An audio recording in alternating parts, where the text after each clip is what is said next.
Bismillah. Assalamualaikum warahmatullahi wabarakatuh. Kepada yang terhormat Ibu Dr. Yeti, SAG MPD, dan teman-teman yang saya cintai dan banggakan.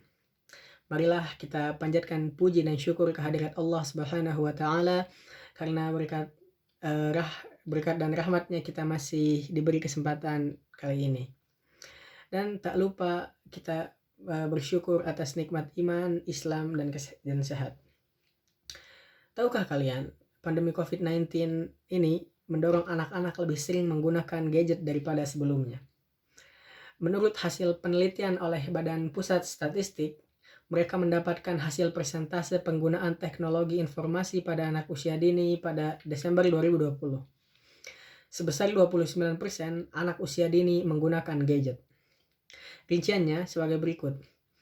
Bayi usia dini yang kurang dari 1 tahun sebesar 3,5%. Balita 1-4 tahun sebesar 25,9%. Dan anak prasekolah 5-6 tahun sebesar 47,7%. Hal ini pasti tidak akan terlepas dari dampak positif serta dampak negatif dari penggunaan gadget tersebut, terutama pada anak usia dini. Dalam kesempatan kali ini, izinkan saya untuk memaparkan tentang dampak positif dan negatif pada penggunaan gadget. Tidak bisa dihindari jika penggunaan smartphone terkadang sangat dibutuhkan oleh para pelajar dan mahasiswa. Tidak jarang tugas-tugas di sekolah membuat mereka mau atau tidak mau mengakses internet di smartphone mereka, karena informasi yang mereka cari tidak ada dalam buku pelajaran mereka. Namun, tidak sedikit pula dampak negatif dari penggunaan smartphone untuk para penuntut ilmu tersebut. Hal inilah yang membuat adanya pro dan kontra antara manfaat dan kerugian dalam penggunaan smartphone dalam dunia pendidikan. Dampak positif dari penggunaan smartphone yaitu yang pertama, kita dapat mempermudah komunikasi. Tidak bisa dipungkiri jika komunikasi saat ini dipermudah dengan kehadiran smartphone. Hal ini juga berlaku dalam dunia pendidikan, di mana komunikasi antara guru, pelajar, dan orang tua dapat berjalan dengan lebih mudah dan dapat dilakukan secara massal melalui grup yang tersedia di aplikasi komunikasi seperti WhatsApp, Line, atau Telegram. Hal ini dapat mengurangi resiko terputusnya informasi seperti yang sering terjadi sebelum ada smartphone. Tidak sampainya pesan berantai karena berbagai alasan, misalnya tidak ada pulsa atau tidak menerima pesan karena terlewat. Proses berbagi informasi atau melakukan video conference untuk mengerjakan tugas juga dapat dilakukan di mana saja dan kapan saja dengan bantuan smartphone, dan hal ini sangat membantu dalam belajar. Yang kedua, kita bisa meningkatkan pengetahuan melalui smartphone tersebut.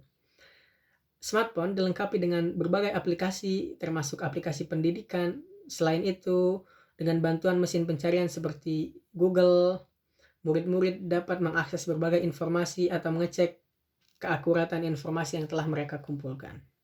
Hal ini sangat membantu mereka mengerjakan tugas-tugas mereka dan dapat meningkatkan pengetahuan mereka dan membantu mereka untuk meningkatkan prestasi akademik mereka. Yang ketiga, yaitu dapat mempertajam kemampuan mengingat murid. Smartphone dapat menjadi media untuk mempertajam ingatan murid dalam proses belajar. Dengan menggunakan smartphone, mereka dapat merekam, mengambil gambar, dan mencatat seluruh pelajaran yang diberikan secara lengkap dan mempelajari kembali di rumah. Hal ini bisa mempermudah proses belajar bagi para murid sebelum ujian atau saat mengerjakan tugas dengan mendengarkan kembali atau menghafal materi yang telah mereka simpan di dalam smartphone mereka. Dan di sini saya akan memaparkan tentang dampak negatif dari smartphone. Yang pertama, yaitu kita bisa tidak fokus dalam belajar. Smartphone dapat mengalihkan perhatian murid-murid saat proses belajar mengajar.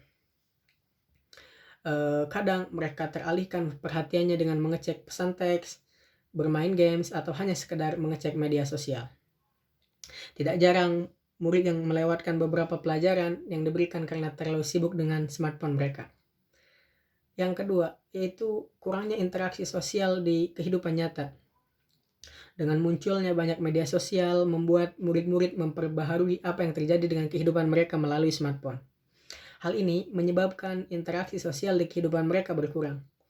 Mereka lebih asik berinteraksi melalui media sosial yang tidak jarang berakibat mengganggu hubungan dengan teman, keluarga, dan juga mengganggu prestasi akademik karena lebih fokus bermain dengan smartphone mereka. Yang ketiga, bisa membuat kita kurang berempati dengan lingkungan sekitar. Untuk orang-orang yang sudah kecanduan dengan smartphone, akan cenderung lebih cuek dan kurang berempati dengan apa yang terjadi dengan sekitar mereka karena sudah asyik dengan smartphone mereka.